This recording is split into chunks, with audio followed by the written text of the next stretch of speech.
nous sommes ici dans l'espace hangar du bâtiment des comptoirs des mines à Marrakech. Donc vous avez visité tout à l'heure l'immeuble qui vient d'être rénové, restauré, dans l'esprit de l'immeuble. Et là, on est dans cet espace bizarre, étonnant, avec cette grande hauteur sous plafond, avec ce côté industriel, où on va tenter des expériences artistiques. Et la première expérience, elle est justement accordée à Khalil Nemaoui avec les photographies, avec un parcours de 20 ans de photographie. Khalil, parce qu'on a toujours une tradition de promouvoir la photographie, on est très proche du travail de Khalil, qu'on aime beaucoup. Son univers invite à plusieurs lectures, entre des séries qu'il a fait sur la maison de l'arbre, sur le voyage, sur les décors de cinéma, sur des lieux improbables. Et comme nous sommes déjà, nous aussi, dans un espace improbable, il y a une magie qui va opérer à réunir tout ça ici.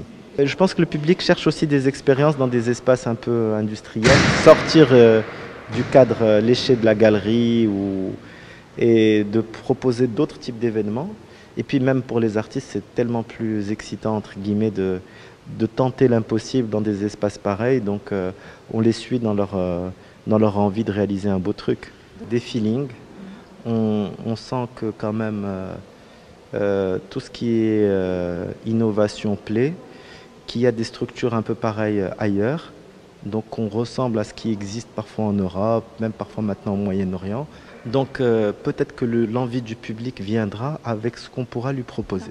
C'est comme une découverte de quelque chose qu'on a préparé depuis un petit moment parce qu'on n'a pas eu l'occasion de regarder les tirages de chez l'encadreur. En fait, je les découvre, je ne les ai pas vus. Et c'est des inquiétudes comme ça qui se stabilisent. Et au fur et à mesure que je regarde les choses, maintenant je suis déjà dans l'anticipation de voir qu'est-ce qui va avec quoi. Qu'est-ce que je vais mettre à côté de quoi. Et pour pouvoir faire une scénographie qui se tient et puis surtout faciliter la lecture à celui qui va rentrer, qui va avoir un sens à tout ça, quoi. D'accord, donc voilà. Vous allez essayer de raconter une histoire. Comment est-ce que vous allez procéder? Mais en fait, raconter une histoire, mais proposer une histoire. Parce que moi, je tiens à ce que celui qui regarde se fasse sa propre histoire. Moi, juste, je propose quelque chose. Je propose ma vision, une vision un peu personnelle de ce que je vois, ce que j'ai vu pendant pratiquement 7 dernières années. Après, c'est une proposition, très personnelle, certainement. Après, celui qui regarde, celui qui rentre, il doit se faire son propre cheminement.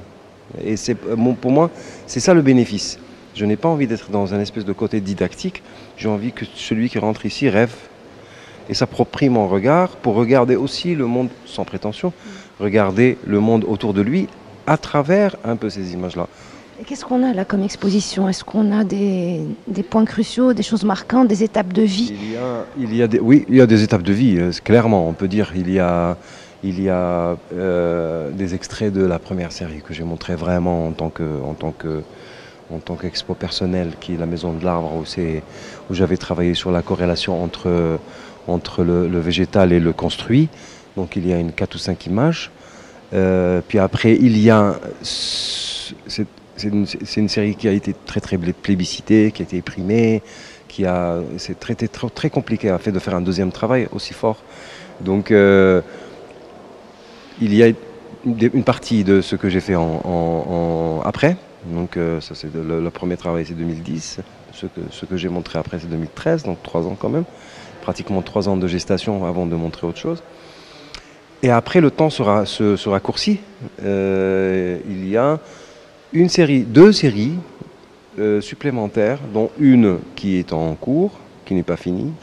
J'espère pouvoir la finir dans 1 an ou dans 2 ans. Et une qui est une étape un peu de mon parcours. C'est tout un petit passage aux États-Unis où j'ai été confronté à toute cette espèce de culture cinématographique qui m'a bercé, culture photographique aussi.